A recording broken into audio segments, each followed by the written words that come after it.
Hey everyone, Eric with Rockin H and the Diecast Lab, and many of you know that I've been doing the Bruce Wilson Air Force truck replica in 1/64 scale. You might be wondering what has happened to it. Well, I was waiting on him to do something with his real truck so I could see how to replicate the little one. Anyway, it turns out he's going to sell it. For those of you that follow his channel, he is selling that truck and going to sell it as is, which leaves us open to do whatever we want to the replica. We're going to flip the camera around and then we will get started and decide what we're going to do next. All right.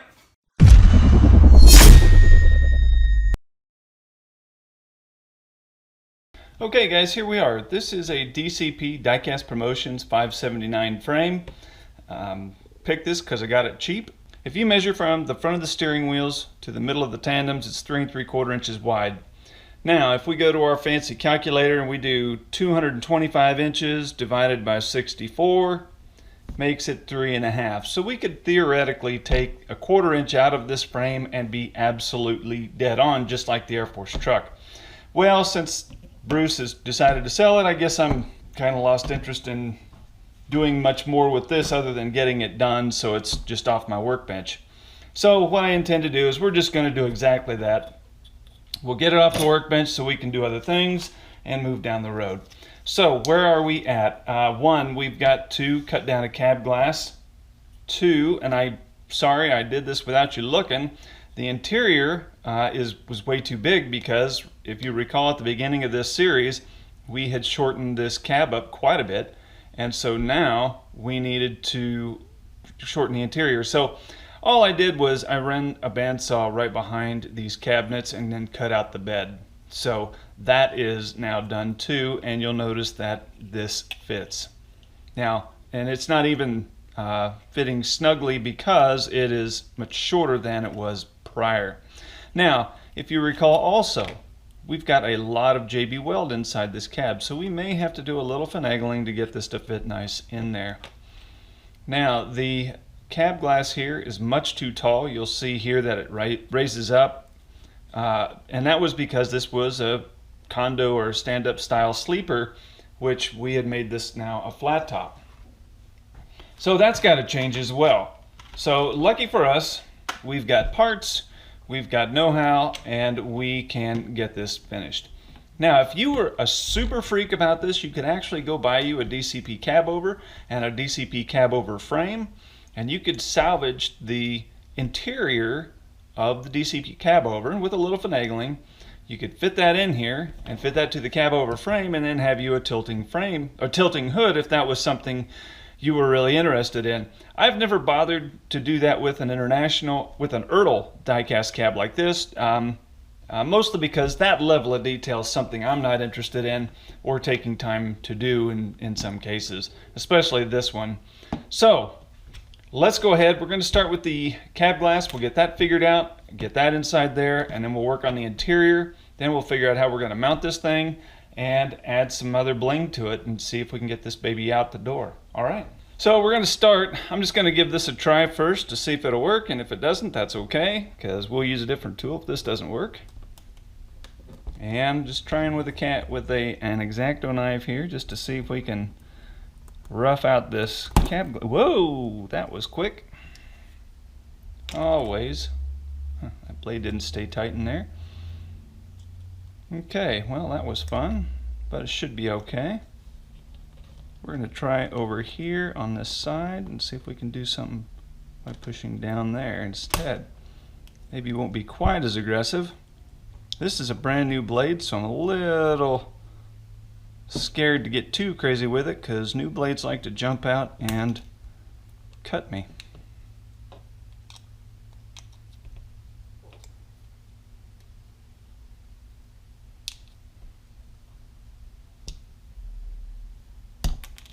Okay. Whew. Always get a little nervous using new blades. Now we're just going to see how this fits in there. We're going to dry fit it. Let's see what more we need to take off, which is actually a little bit, not too much. So we're going to cut more of this out right here.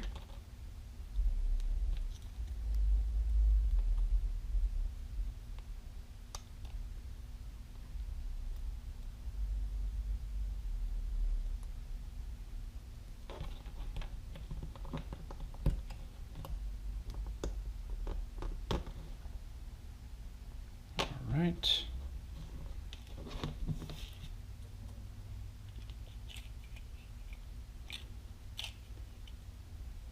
Okay, that's not too bad. That's better. And you'll notice a slot in the cab glass. That is for the factory mirrors, should you choose to reuse the factory mirrors. And then a slot here and here where those factory mirrors would also reside. And we're going to put in an aftermarket set. Now we'll glue in the cab glass. I've begun using a new product. Glue haze is always a trouble when you're using super glue on these die-cast models, especially on the cab glass. You'll get some haze and doesn't look attractive.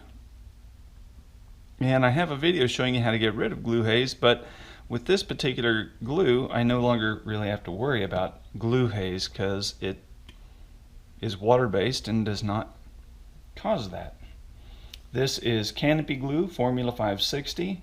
This would be akin to an Elmer's type glue, but only on rocket fuel. I've been using this for a few months and I've really come to like it for some applications. The only trouble with it is it does not glue like, it doesn't dry like super glue. Now you don't have to apply it with an X-Acto knife like I'm doing. I just do it so I can dribble it right where I want it.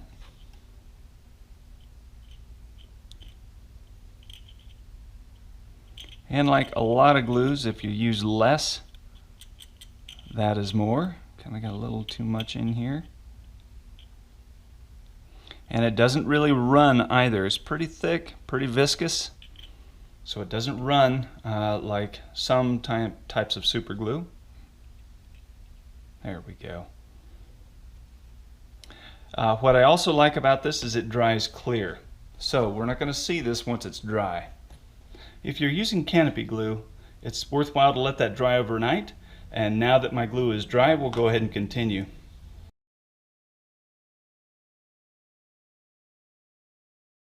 So you'll notice what I've done here is I've sanded the frame right here down quite a bit. And there's this whole apparatus out front that makes the hood tilt on the model. Well, for our purposes, we didn't need all that. And you'll notice this part of the frame right here is also sanded, but they don't match up. And that's because I took the suspension off and then sanded this where I needed it, dry fit again, and then put it back together.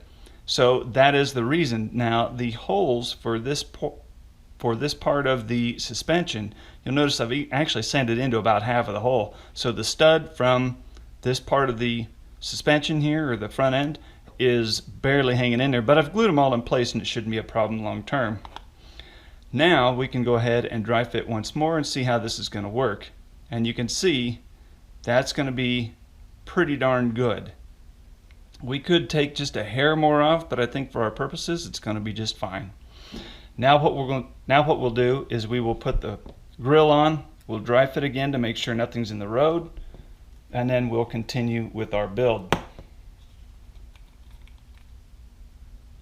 And again, it's looking pretty darn good. Okay, to mount the cab to the frame, what I've done is stacked up 3 pieces of styrofoam, and this will be subjective on every different frame and cab combination, also the way you happen to set the interior into the cab. So to give you an idea of how thick that is would be a disservice because it's going to be so variable depending on how you build your truck.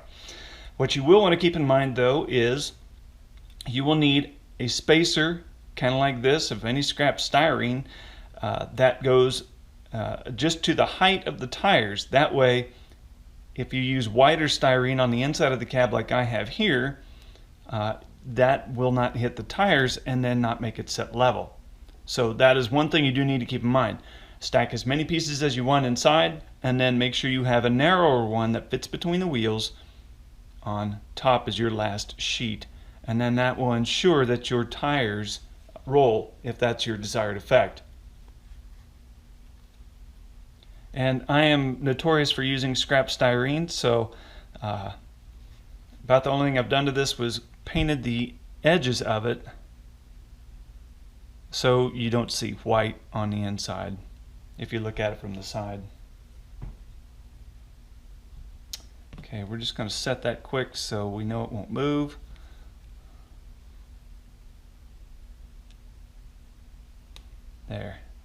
that'll at least let us continue to work.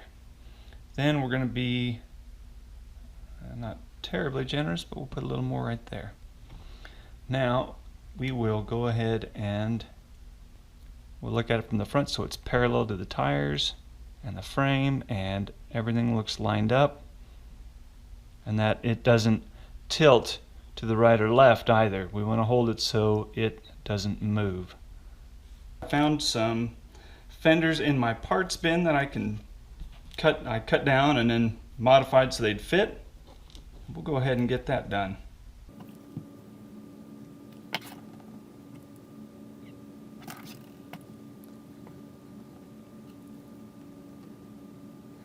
The factory frame had quarter fenders on it, and actually I don't have any other really good fenders to go on this thing, so I'm just going to leave those on there. Looking through my parts bin, I found this long deck plate that's a takeoff off of something I had, and I thought that would look kind of cool on here to go all the way down the frame with this. So what I intend to do here is I'm going to cut this off right here so that hole is eliminated and then set it on there and see how that looks.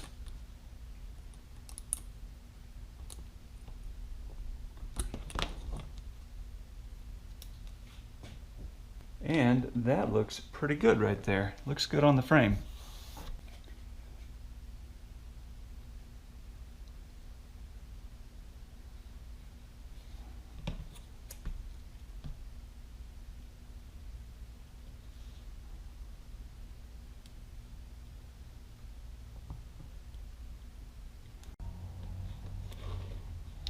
What I found here are some Kenworth T800 tanks. Actually, these will work really nicely underneath there.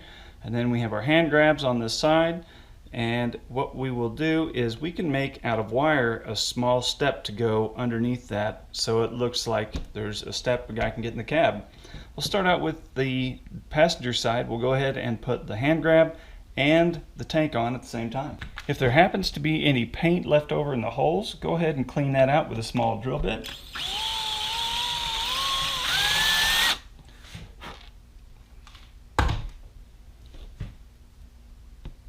Then test fit your hand grab to make sure that it will fit nice without being forced.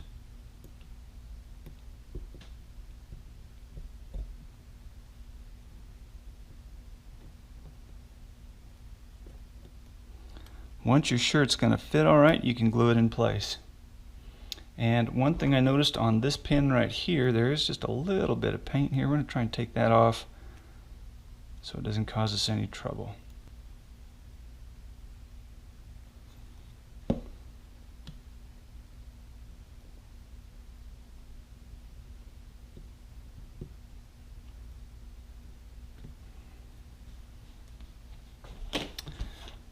For the driver's side fuel tank, we'll want to make sure that the pin is actually cut off on these, because there's no place on this frame for those factory pins, so it needs to be smooth.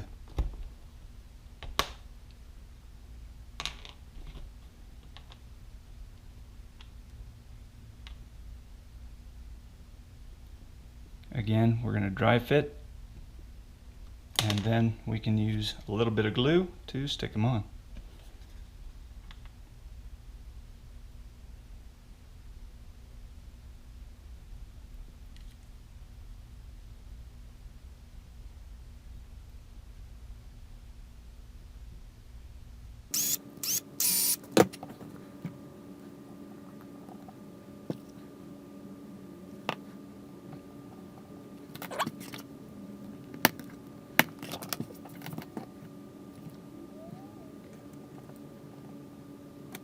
For our step on the passenger and driver's side, I've got a piece of piano wire here.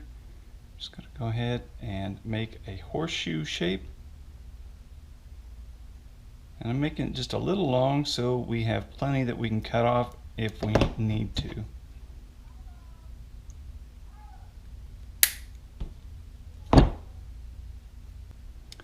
To mount these, we'll just dry fit and see how they look.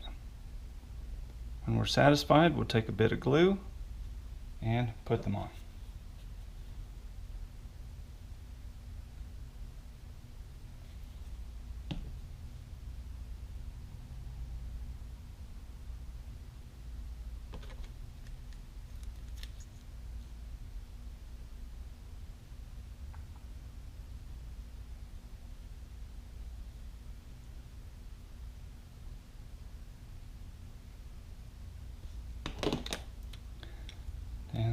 driver's side, do the same.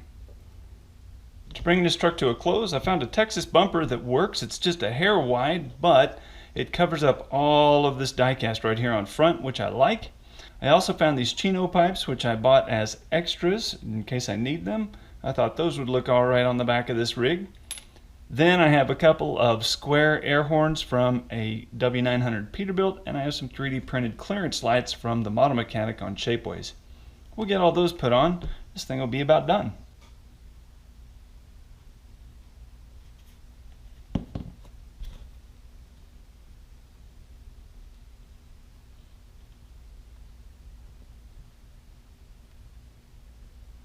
Since our cab doesn't tilt, to keep things simple, we're going to go ahead and glue the pipes right to the diecast cab.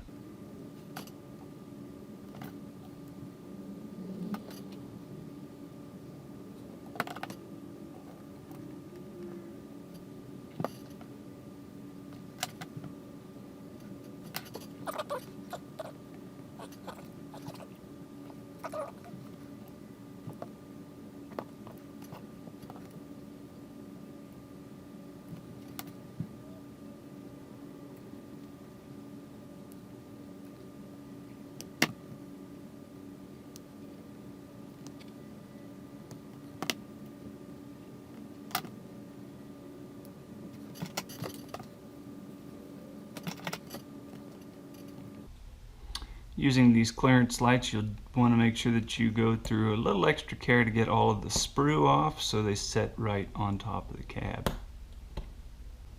Again, using the Formula 560 to put these on, that way when these dry, they will be clear.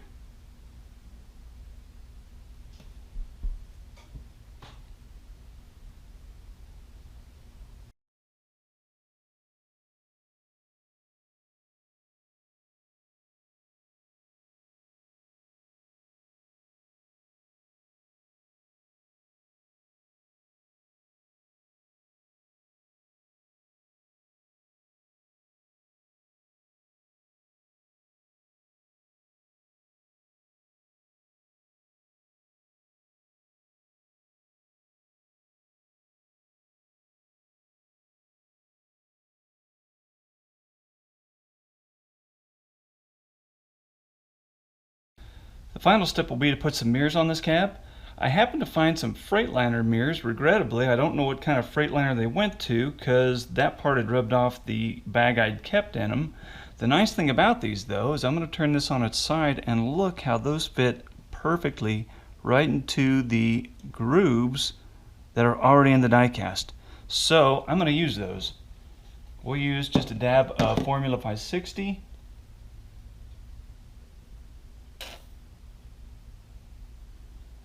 On the pins and get those in there.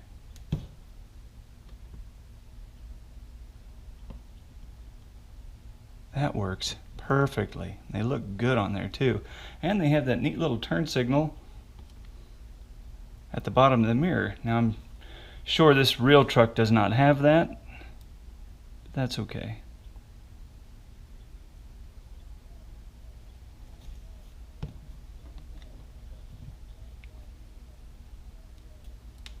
Oops.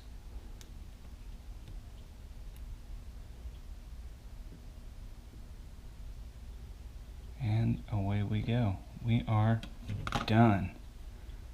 So here we go, guys, is our 9670 chopped down to a regular cab with a 240-inch wheelbase versus 225.